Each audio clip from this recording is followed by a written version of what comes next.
You can't start the car. Johnny has the keys.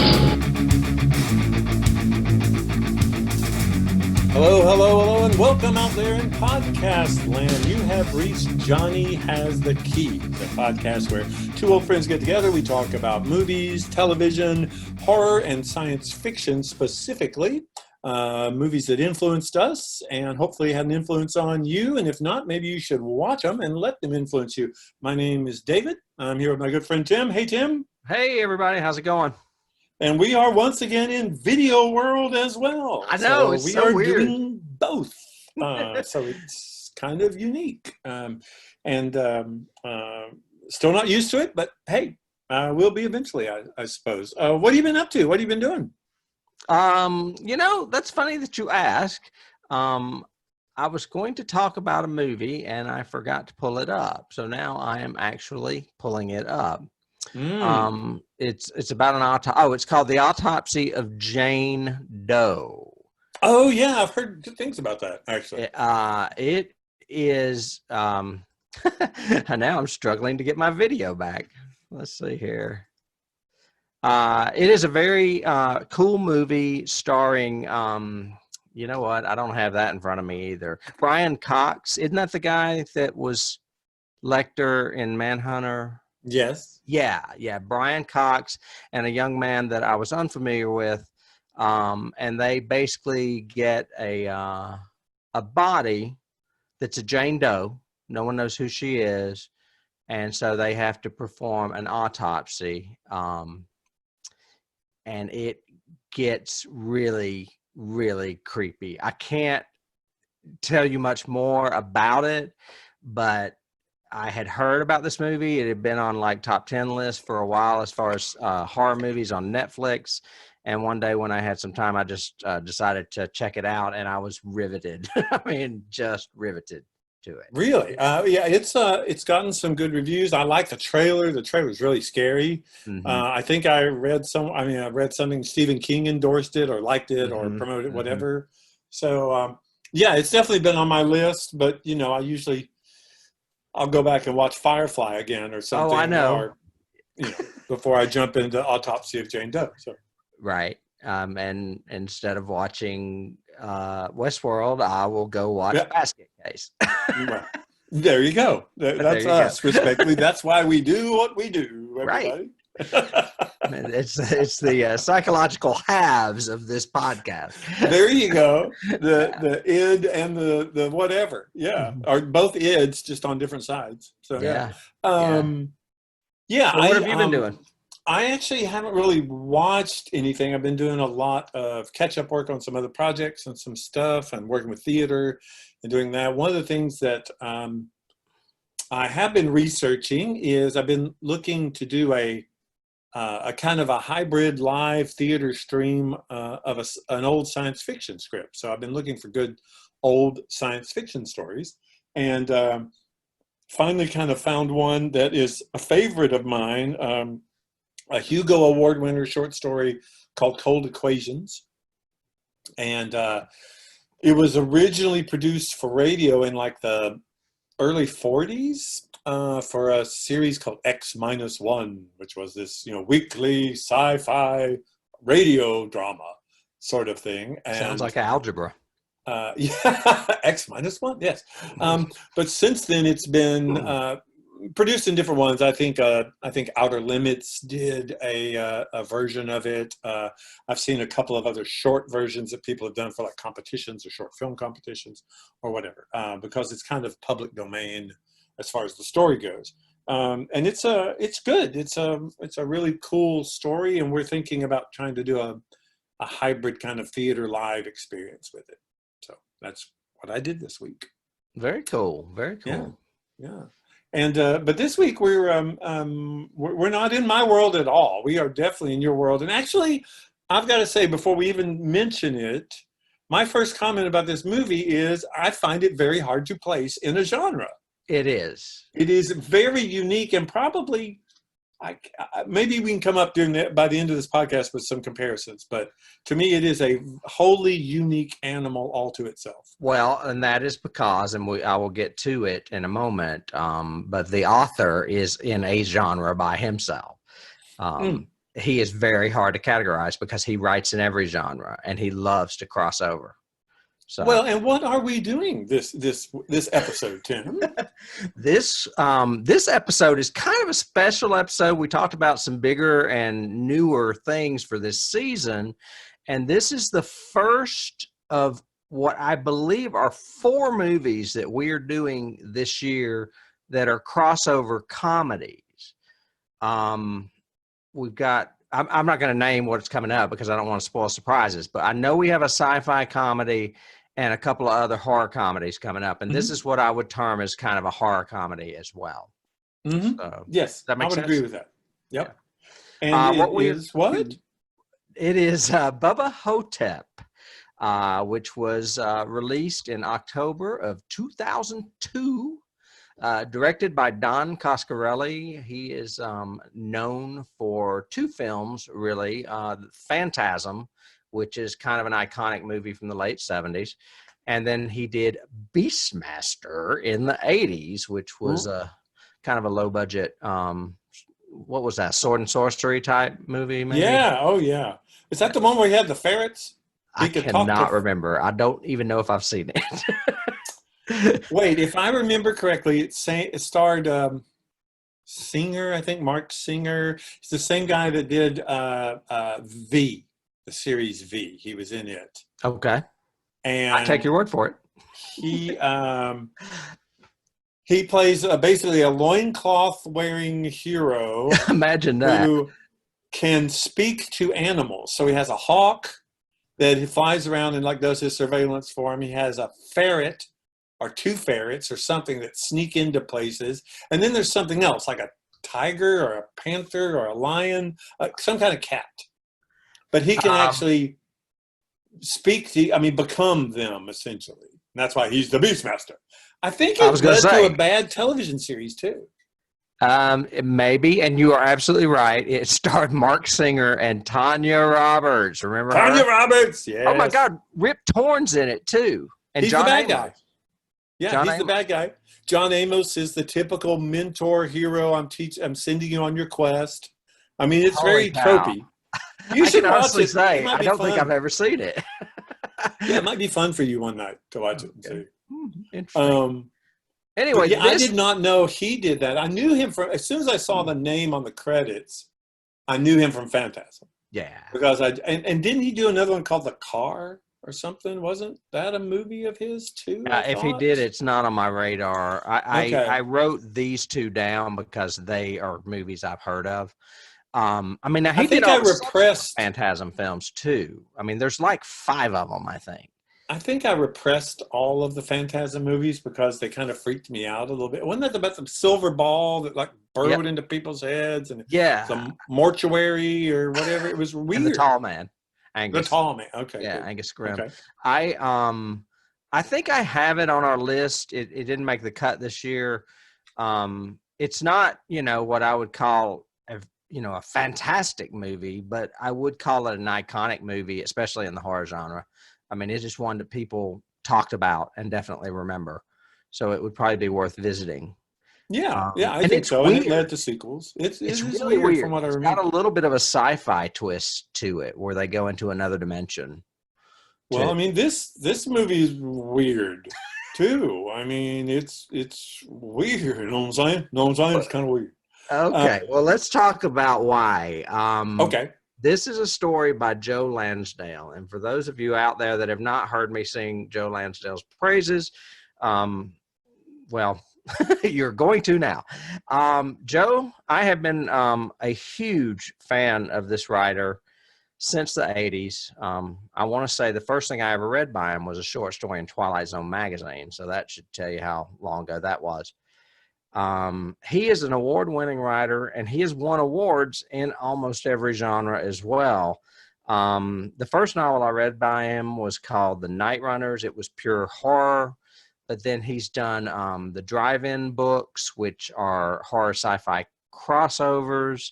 He's done Dead in the West, which was a zombie Western crossover. He won an award for a short story called On the Far Side of the Cadillac Desert with the Dead Folks, which was in a very famous anthology called Book of the Dead back in the late 80s, early 90s. Anyway, and now he's known primarily for the Hap and Leonard books. He's got about 15 of those novels out now. IFC did a series that went 3 seasons with those guys. Really, really funny crime humor crossover kind of thing. So what I'm trying to get at is that Joe is all over the board when he writes these things. But one thing is consistent, and that is his talent, especially his talent for dialogue. And to say, hey, I'm going to do a movie about Elvis really being alive in a nursing home with a black man that thinks he's John F. Kennedy battling a soul-sucking mummy, I'm in. I mean, I was in the minute I heard it, and I think most of the people that saw this script said the same thing, including Bruce Campbell, who plays Elvis. So yeah. I mean, I had it definitely is multi-genre crossing. I agree with that. I think he alludes and pays homage to a lot of different genres and stuff in it, not just horror, not just science fiction or fantasy. I had only seen this movie once before, and the only reason I watched it then was because our friend Lee Russell recommended it to me and said, he goes, you know, he likes the avant-garde anyway and the strangeness, and he goes, man, you got to see this movie. You got to see this movie. It's got Elvis in it, man. I was going, well, what? I'm not a big Elvis fan. I don't want. He goes, no, it's Bruce Campbell playing him, and they fight mummies. And I'm like, mummies? What? So in a nursing home. Yeah, in a nursing home. Had to pick it up. And then so last night watching it again was only the second time I've seen it, and it just it's so unique. It's so different to try to describe it to somebody or to even try to. I mean, I would recommend it, of course, and I think it does have some genuine scares in it that are scary. It also has some, you know, outrageously funny, silly dialogue or sequences. I thought the direction was really good. I thought the script was really strong. I really liked the performances, even in some of the lesser characters. I loved his nurse, you know, and she's awesome. Yeah, very well played. Of course, I liked the roommate's daughter because she's a blonde, but I liked a lot of the character work in it. Mm-hmm. He and Ossie Davis are great. Bruce Campbell and Ossie Davis, wish they had done more. They should have partnered up. He should have done a sequel. Well, there was. I mean, there's been a sequel in development for a long time around this film. So long that Joe got tired of waiting and just went ahead and wrote the story and published it. Oh, a sequel story? Yeah. Oh, It's okay. called Bubba and the Cosmic Bloodsuckers. And and they tease it at the end of the movie. I don't know if you watched it all the way to the end of the credits. I can't remember if I wrote it down. It's not called Bubba and the Cosmic Bloodsuckers, but it's something very similar. And then Joe took the idea and just went ahead and created a story out of it. And I think he changed the title a bit. But there's a few in jokes at the end of the titles if you watched them, the credits, I mean. No, what were they? I did not. Well, one of them was a key of mine, but I'll go ahead and do it. It's the closing line of the credits says, criminal prosecution and the wrath of Bubba Ho-Tep is variant of and the wrath of the tall man, which is a reference from Phantasm. Okay. So there's a little Phantasm tease in there. There's a lot of other things that connect this movie to Phantasm that I'll talk about later. And then there is, I did not write this part down, but they do mention that Elvis will be back in Bubba and the Cosmic Bloodsuckers or whatever, something similar. Okay. Yeah, and it never happened. And Bruce Campbell was up for it for a very long time, and he apparently had some creative differences with Coscarelli, and he didn't want to jeopardize their friendship, so he just kind of distanced himself from it. But Paul Giamatti was cast to play Colonel Parker, and he's still talking about it. He's saying that he's read the script, it's great, and it's going to happen. So who knows? It may not be Bruce playing Elvis. It may be someone else. I don't know. Interesting. I keep trying to think because I always watch all the credits all the way through, and I think I had this one in queue. So it did that stupid ass thing that it does now where it cuts the credits off and starts the there's other a way movie. to do that. There's a way to get rid of that now. I need to get rid of that. Yeah, I need to do it because that bugged me. Yeah, it really irritates me too. Well, it would be a shame to see it without Bruce because I think he brings a lot of Bruce to this interpretation. I think it's one of his strongest roles that he's done. I compare it a lot to that kind of absurdist humor he does almost like in Briscoe County. So I guess that's a pseudo key for me because that's a Bruce series, and they're actually talking about a revival of it now, or some kind of reboot of it. But that mix of genres, that's a Western, like Wild Wild West. It's a Western sci-fi mix sort of thing. But Bruce is just so unique in that kind of egocentric performance he does all the time. He's kind of the acting equivalent of Joe Lansdale. He's kind of his own genre to himself. Yeah, I can see that. He brings a uniqueness to any project that you can't get with just anybody. And it's the self deprecating, crazy humor that. Yeah, he's not afraid to make fun of himself. Not at all. And whatever else. Yeah, I agree with that. Yeah. Well, I can go back a little bit to some origins or I guess background information on this film. This was a very cheap film. It was budgeted at $1 million, and its opening weekend it made $36,000. Well, title alone, people aren't just going to flock to that bad boy. Yeah. It has since grossed $1,200,000, and worldwide I have the same amount, so I'm sure that's an F up on IMDb's part. We talked about Don Coscarelli. He is apparently a very amiable man. That's another reason why Bruce may not have wanted to jeopardize their friendship. A lot of people like this guy. And K&B, which is your friend Greg Nicotero, is such good friends that he basically did everything for the cost of the materials for this movie. So that's why the effects look pretty good for such a low budget. So he did it as a favor to Coscarelli. It is based on the novel or novella of the same name by Joe Lansdale. It appeared in an anthology called The King is Dead, Tales of Elvis Post-Mortem. It was originally road-showed. Have you ever heard that term? Yeah. By the director across the country with only 32 prints. It got circulated at various film festivals where it garnered critical success. And by the time it released DVD, it had found cult status. So that's how this movie grew. Yeah, Roadshow is that's a favorite of Rodriguez and Tarantino. So yeah, and it would work for that. I mean, this could easily be described as a drive-in movie of that style or that era. I think I would not have said that this was $1 million. I would have thought it was more than that. Because it does look very well produced. The special effects, again, one of my pluses in it is the makeup.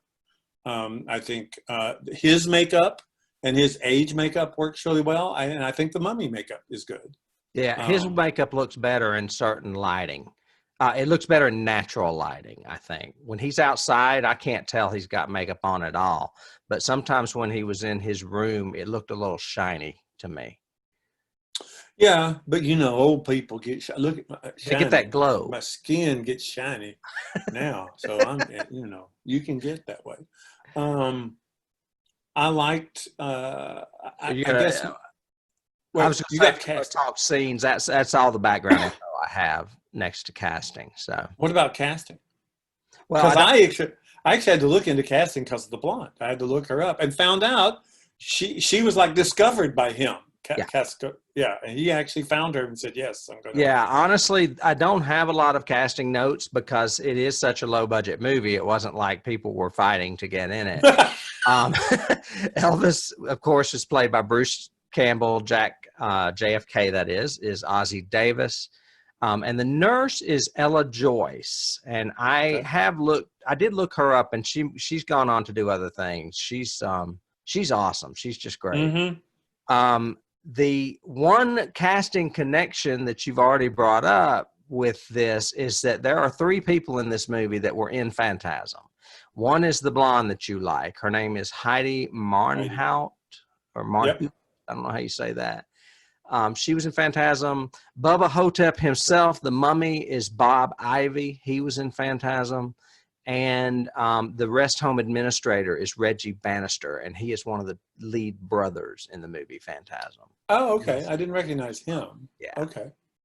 And then other than that, I just have elderly woman who I'm assuming is the woman that was stealing things from people. And Yes. her name is Edith Jefferson. And then Kemosabe was Larry Pennell. That's the Lone Ranger dude that has the heart attack.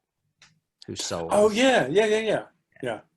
And it was interesting because when I first, because he never took the mask off, and I kept thinking he was actually a ringer.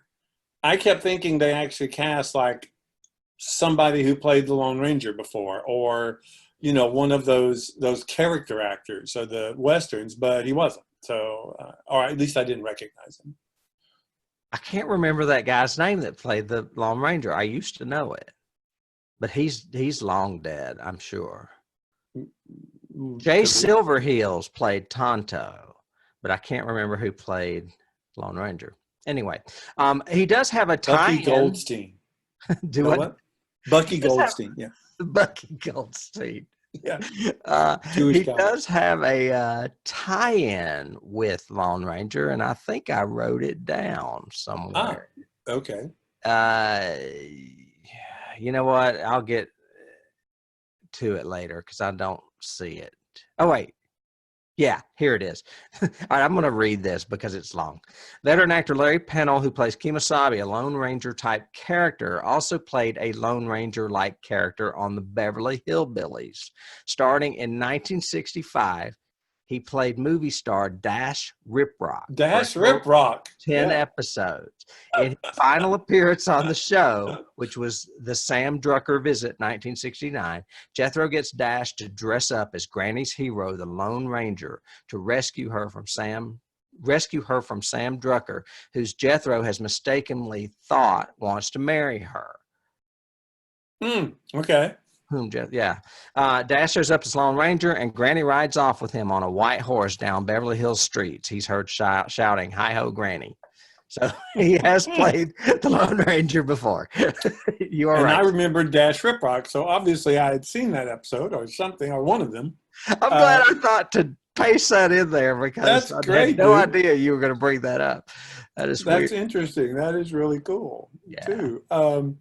Yeah, I thought, I thought you were going to say, oh, and Al Pacino and Harrison Ford and Patrick Swayze were all considered for this part, like I was going, what? Yeah. No, Patrick Swayze turned it down, actually. No. Just kidding. Scenes. You want to do scenes now? Yeah, absolutely. There's some great scenes in this movie. There are. And it's like I said before we even jumped on the podcast here, I said, I didn't take for the first time in our 3 years, I didn't take a lot of notes on this because this movie just kind of just absorbed me. And I was just, I was like half an hour into it and went, oh, I haven't even taken one note about anything. I had wondered if you had saw it. I didn't know if you had seen it. Yeah, like I said, I had only seen it once before.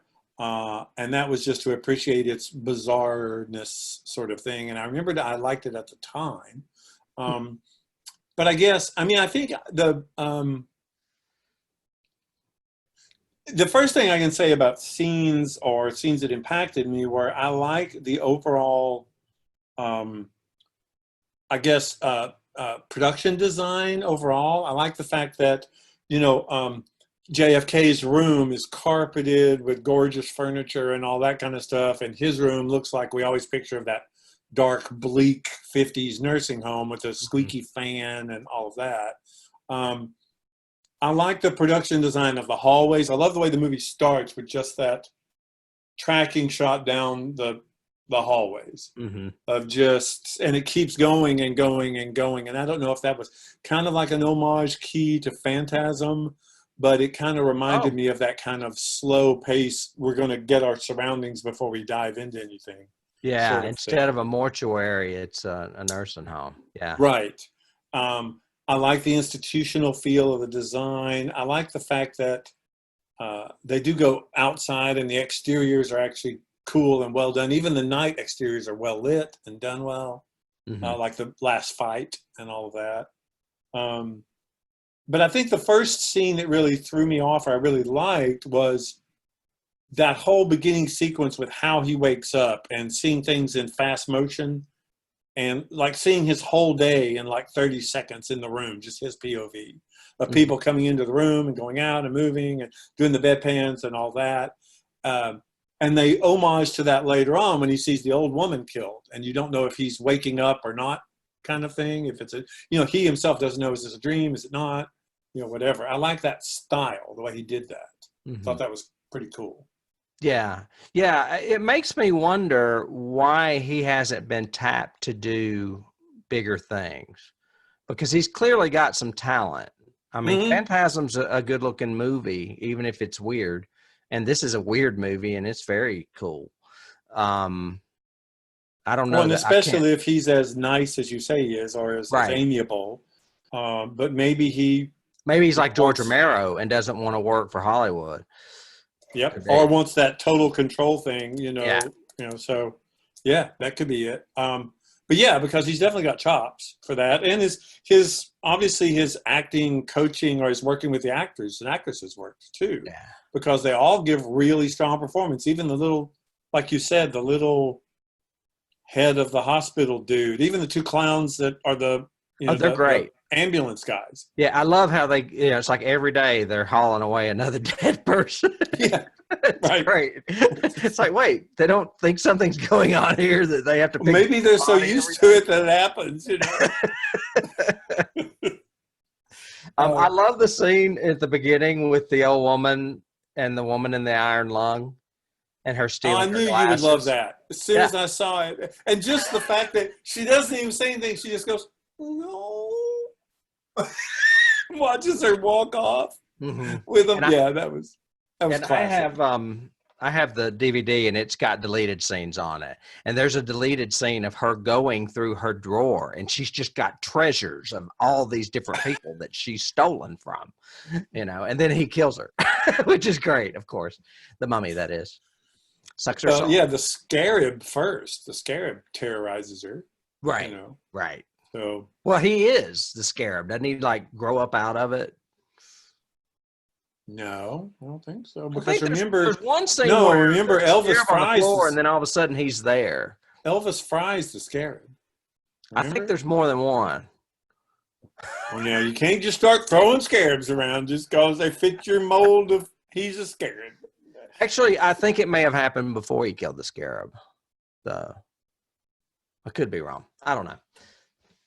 Maybe he travels on them. He's miniature and he just gets larger. He rides them. Like he rides the scarabs. Yeah. The Jim Morrison lyric we missed. Ride the scarab. So I like that scene with that woman. Back to the scarab scene. The scarab bedpan scene is classic Bruce. Oh yeah, but not taken to the Army of Darkness extreme. You know, I think it's done well. I like the fact that we all know it's in the bedpan when he turns around and we see it, and he doesn't know, and here's the click, you know. Love that. I thought that was great. And that whole setup works. I liked but it's not just straight comedy. I like the layers that this movie has. And I like the layers that Bruce does. Like, you can tell he's genuinely, even though he's offended, and you see this awful look on his face when his roommate keeps coughing and hacking and blah, blah, blah. But after he dies, there's genuine affection there for him. I mean, even though he didn't know him that well, you could tell.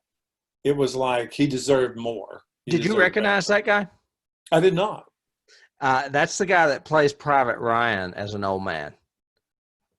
Really? Yeah. As soon as I saw him, I was like, I know that face.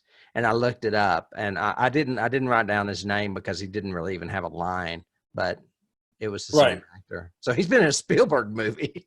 Nice. Yeah. Nice. Well, that was the key. That one key that I do have was, Spielberg's like first, I think, episode of Amazing Stories was Kick the Can, the one that was set in a nursing home. And anything set in a nursing home always reminds me of that. So I always allude back to that. Oh, that's a good one. I hadn't even thought of that. It's been so long since I saw that movie. I think Ossie Davis is in that episode. I think he is. You know what? I think you are right. He may be. I think he is. I don't know. I have to look that one up. I did not do my research as well as thoroughly. Of course, I like the scene with her, and not only because she's an attractive blonde. I thought she did a good job, but also that whole kind of child who has basically dumped their parent. And why are you laughing before I get into this? Because I was going to mention it, and I thought he's bound to mention it, but it's the scene where she's bent over, and you could see right up her underwear, and she's got it practically in Bruce's face. And you say that as though it were a bad thing. I don't understand. It's hilarious. And just the way it's written, that's some great writing there too. Just a glimpse of her panties was enough to, the way he goes on. It's just, yeah. But yeah, but I think the subtext underneath that of this uncaring child kind of just dumped the parent and didn't come. He even says, I don't remember you ever coming to visit or whatever. And she goes, I was busy. That was really a sad moment for the setup. I liked, although I thought it was a bad red herring, I liked the whole tool shed has electricity in it, and the nurse is smoking a cigarette, and she goes over there, and you don't know if she's going to get killed. Then the doctor shows up, and he says, you got work to do, and yada, yada. And I'm going, is he in on it or whatever? So it was a kind of a red herring sequence, but it was good scare. It was good tension, scary sequence. Love the whole mummy down the hallway walking slow, stops at their room, turns and looks at him, and then keeps going into the distance. That's great. Yeah, that shot to me is almost iconic when he stops and turns and looks at him, because he's just so cool looking. But it's almost like instead of a mummy, it's a ghost. Well, it reminded me of. Really if I had to, when we're having discussions and you mention Lansdale, that's the image that comes to mind when I think of Lansdale. It's like a zombie mummy sort of thing, wearing a cowboy hat and cowboy boots. It's that weird mix of genres that makes it unique. And that's so Lansdale to me, because he's so Western influenced in a lot of stuff he does. Yeah, he's East Texas. Nacogdoches is actually I can't remember if the movie's set in Nacogdoches. It's Shady Rest is the. No, I think it is Nacogdoches. That's at the very beginning where they mention the town. And that's really close, I think, to Louisiana. It's like East Texas.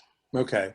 But yeah, he's, great mummy design, and the lighting, like when they first see it, it kind of has that halo around it, the light beams coming around him. That looked cool. I thought, K&B Effects did great makeup all the way through it, even down to the scarab and that design and that work. It's got a little face. I loved all of the scenes with Ossie Davis and Bruce, every one of them. From the first one when they're sitting on the bench, and again, to what we've said before, this doesn't spoon feed you anything. Even with his narration, it doesn't really spoon feed you. You're thrown into situations, and there you go. nobody says, "Oh, that's the guy who thinks he's JFK."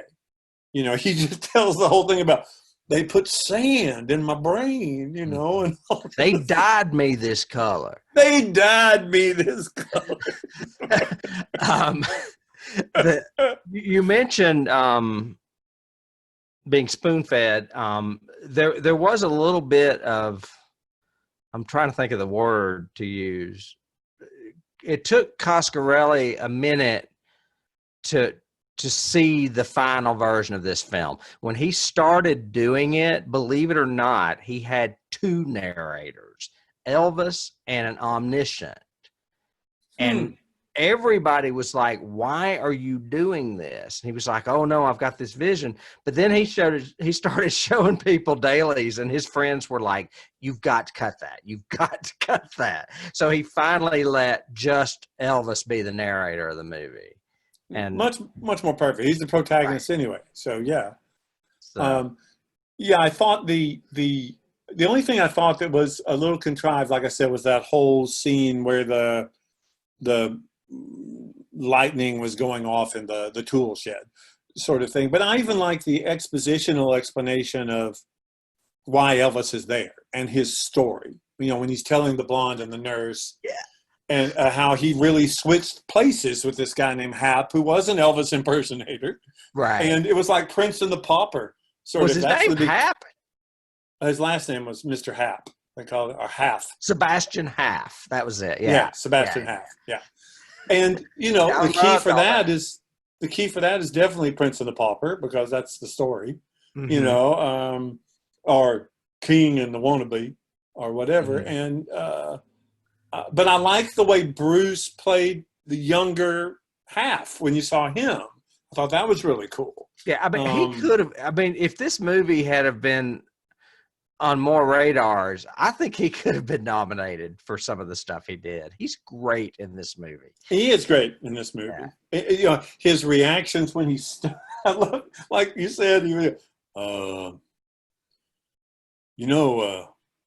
goes, "Jack, you know, JFK was a white guy, right?" And then they dyed me this color. They dyed me this color. And that's a classic Lansdaleism. I mean, I think I wrote one to you the other night where he says something about hang on, I think I have it right here. Okay. He says, "Damn straight. If he comes around here tonight, I don't want him slapping his lips on my asshole." Yeah, that was what I was going to say, was then the whole thing about he's a soul sucker through any orifice. Through any orifice. Any orifice. He can suck your soul out. Slapping his lips on my ass. Slapping his lips on my ass. It's just... And then, you know, and they make these two hapless sort of adventurers trying to fight off this. One's in a wheelchair and one's on a walker. Yeah. Yes.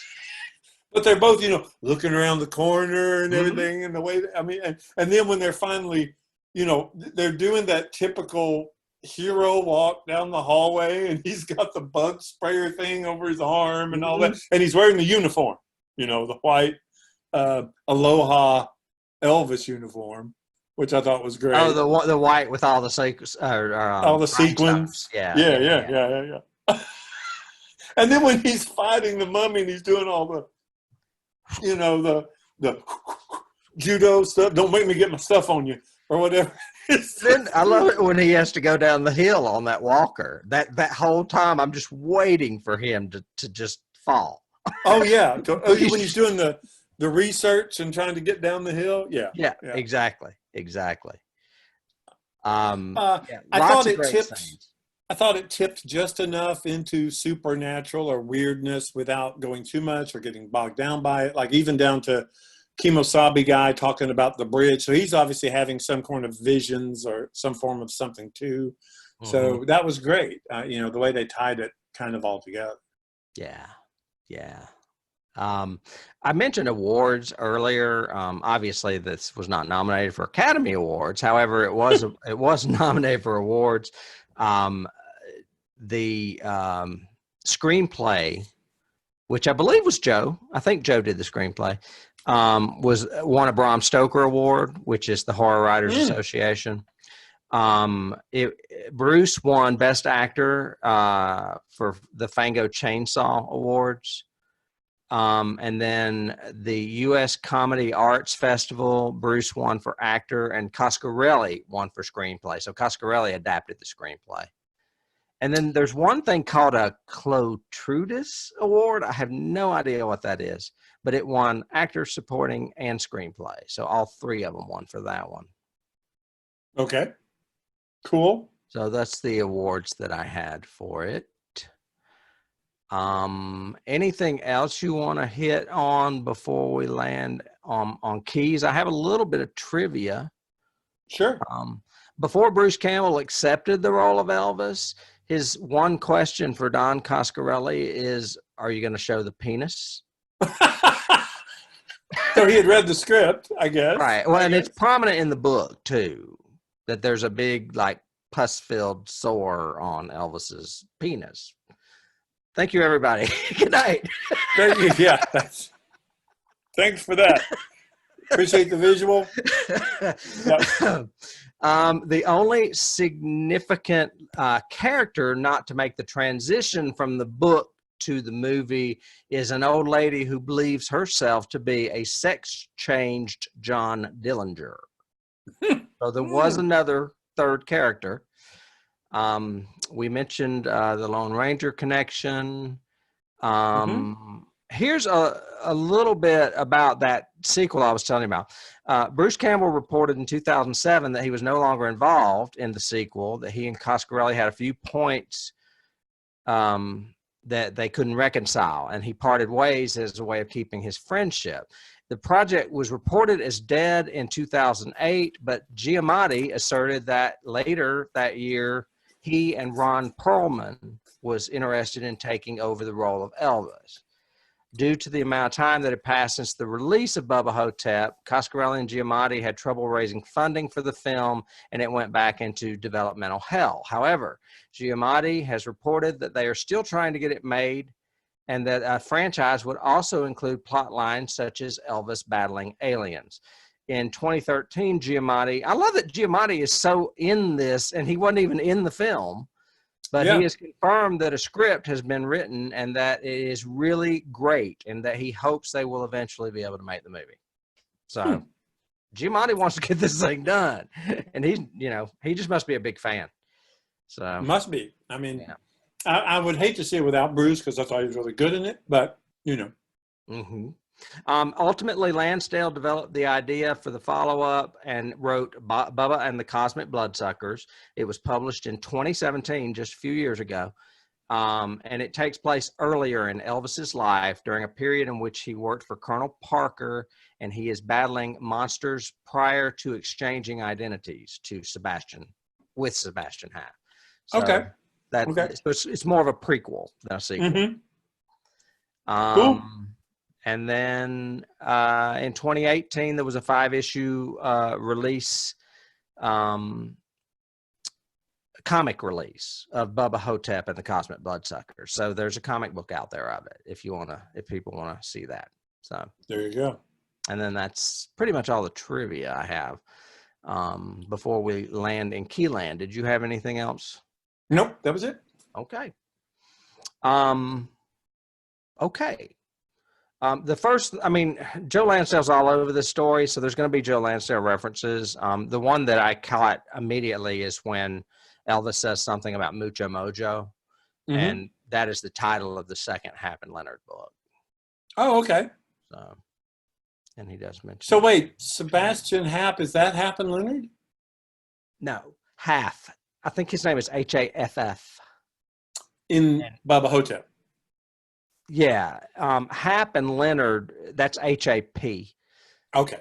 Happ and Leonard, I can explain it to you really quickly. And this pair has had almost going on 20 novels and short stories. Happ is white, Leonard's black. Happ is straight, Leonard's gay. Happ is a draft dodger, and Leonard's a Vietnam vet. So they're like, and they grew up as kids together. and they're best friends, and they always get into trouble, and it usually involves like the Dixie Mafia or something really shady. So, Okay. they are great books, and if you like dialogues like slapping your lips on my asshole, that's where you see that kind of stuff. When you see Hap and Leonard talk, that's how they talk. What's so damn funny? Can we make that like a moniker underneath? You know, Johnny has the keys. I don't want him slapping his ass on my ass. I mean, his lips on my asshole. But yeah, I mean, you know what? Remember when we saw Big Chill back in like 1983? Yeah. Remember that line Nick has where he says, "I shit in the woods, but I can't jerk off." Right. That is a Joe Lansdale line, even though he didn't write it. I mean, it's one of those things you can hear it. When you hear it, you know a Joe Lansdale line. Yeah, there's that rhythm to it, and there's that sort of semi-offensive, but not. Yeah, I could see that because I've read some of his short stories at your prompting. I don't think I've ever read any of his novels, but I remember Cadillac Desert, and I remember another one that you recommended that I think Joe Bob Briggs had also recommended on his show or something. Because didn't he know Lansdale? I think they're both from Texas. They're both Texas. Joe Bob's from Texas too. Yeah. I may have recommended the Drive-In. The Drive-In is just out there.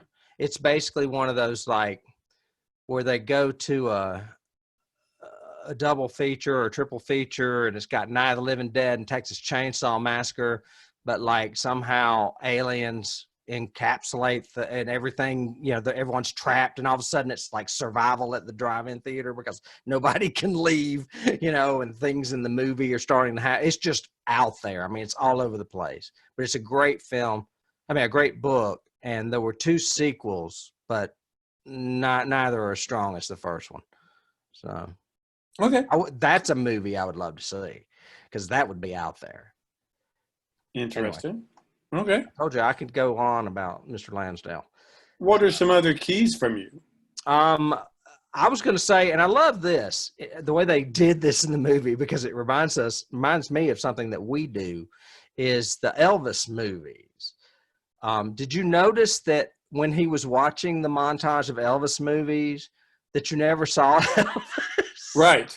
Because they're not Elvis movies. They look like Elvis movies. Right.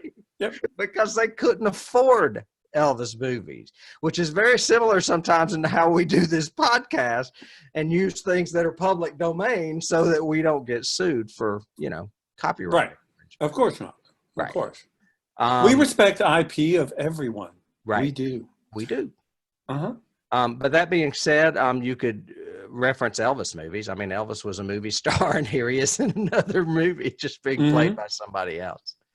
And in particular, I also went back to the John Carpenter television movie where Kurt Russell played Elvis. Because the whole time I was watching this, I was like, wow, if he hadn't have got Bruce, what if he'd have got Kurt to do it? Because that could have been pretty fucking good too. Yeah, I can see that. Yeah, I mean, Kurt's got comic chops. You see him in Escape from New York and Big Trouble in Little China. So it would have been interesting. But anyway. I still think Bruce is better, of course, but I could see that. It was Bruce's role. Yeah, always. All right, I mentioned Elvis. We can go to the other side, The Mummy. Okay. The original Mummy Karloff film, those flashbacks in Bubba Ho-Tep where his brain's being pulled out through his nose instead of, I think Karloff had his tongue removed, but in this movie, it's his brain being pulled out. Very similar. Well, because that's what they really did, you know, and even showing I used to know the term for it. The little urns where they put all the body parts and put that with the mummy. But showing those, it reminded me of even, you know, even Brandon's mummy reboots. Brendan Fraser. Because when they go back to tell the story of the mummy and how he was falsely accused for having the affair with Pharaoh's woman, and then they literally mummify him alive. Right. That reminded me of that too. Mm-hmm. Yeah, and then I mean, there's a whole litany of mummy sequels between the Mummy and the Brendan Fraser movies, including The Mummy's Ghost, The Mummy's Hand, Abbott and Costello, whatever. You mentioned The Evil Dead. I mean, you really can't not mention The Evil Dead when you see Bruce because of the physical humor, which is present in all of his movies. But he's good at it, and he can take it to the Three Stooges slapstick side, or he can take it just enough so that it keeps the humor there, which he does in this one, I think, a lot better. He plays the pathos really well in this too. It balances. Yeah, I mean, there's a lot of depth in his portrayal in this one, and you get that whole regret of Elvis, and especially in those voiceovers of saying, once the Heidi character, once she has left, he's thinking, if he even says something to the effect of, if my daughter knew I was still alive, would she come and visit me? And there's that kind of, he plays that pathos really well. Mm-hmm. Mm-hmm. There is a touch of H.P. Lovecraft in this film. The book, The Everyday Man or Woman's Book of the Soul, shown in the film is open to chapter 7, The Soul Sucker. And the text of this chapter that is readable on those 3 pages is the beginning of H.P. Lovecraft's 1927 work, Supernatural Horror in Literature. Really? Mm-hmm. I did not know that. That's a good one. Yeah. Kind of reminds me of the Book of the Dead and Evil Dead yet again, too. I mentioned the Phantasm tie with the actors and with the little joke about the tall man and the closing credits.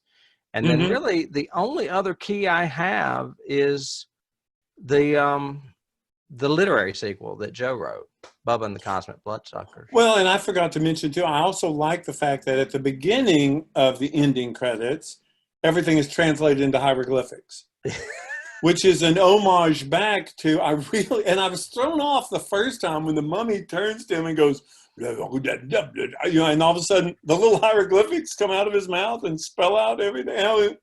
What?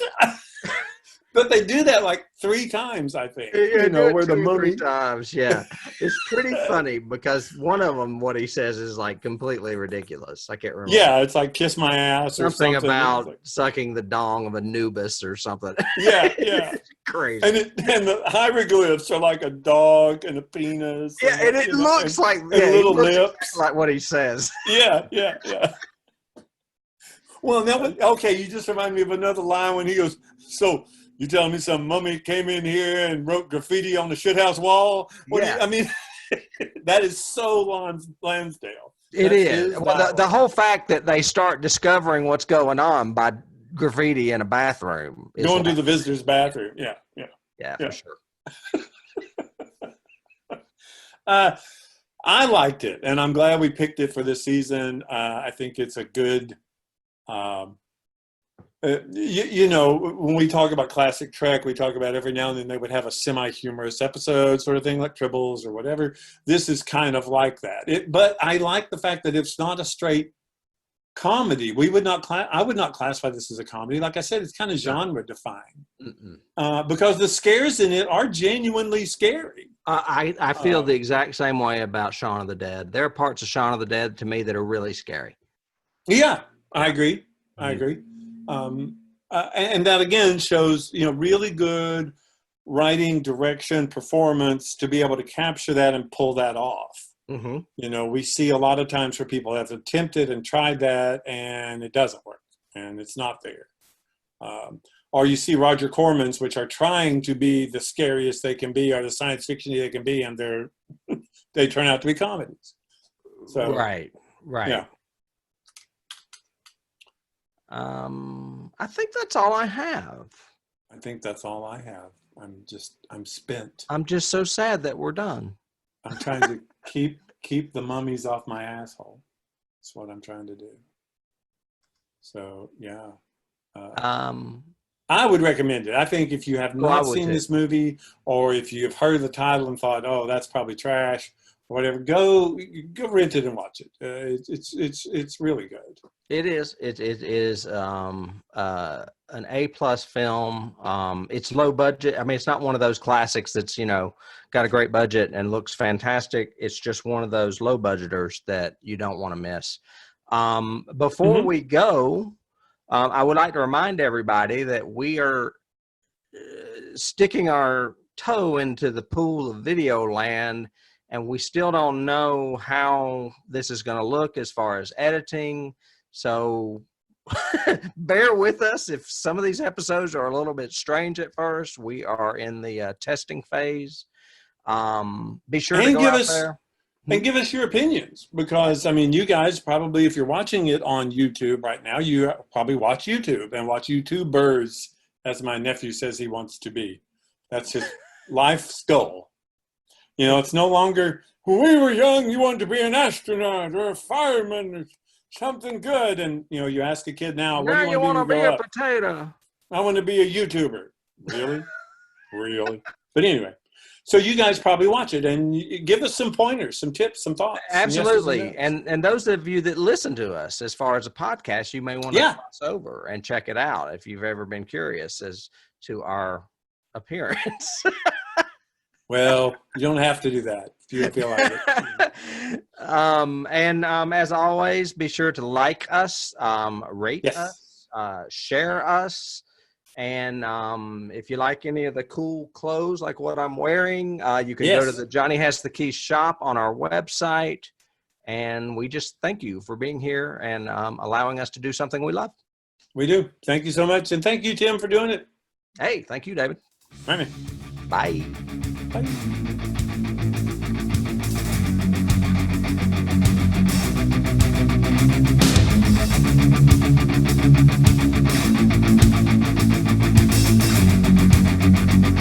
You can't start the car. Johnny has the keys.